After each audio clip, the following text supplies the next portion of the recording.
नरेंद्र मोदी जी का मन में बंडी अन्ना का स्पेशल प्लेस है, बंडी अन्ना का स्पेशल प्लेस है। मैं इंटरनल मीटिंग में देख लिया, दिल्ली में एक बार मीटिंग होगा, नेशनल एग्जीक्यूटिव मीटिंग होगा, बंडी अन्ना रूम में था, बंडी अन्ना का पास में मैं था।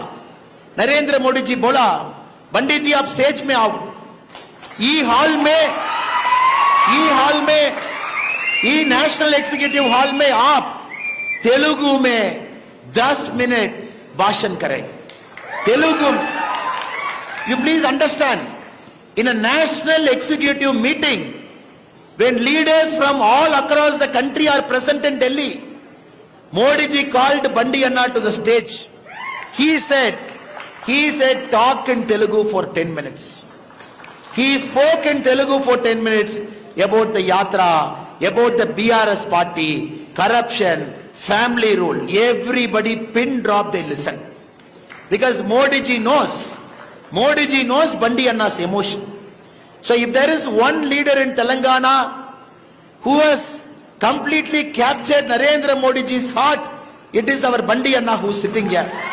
Brothers and sisters, it is important when you send Bandi Anna to Delhi, you should send with a record margin. You should not just send him with a win. You should send him to Delhi as a member of parliament once again from Karimnagar for the second straight time with a record margin. I am telling this because I know. Every time Modi ji comes to Telangana during the Yatra, the final Yatra in Hyderabad public meeting, we have seen the enthusiasm.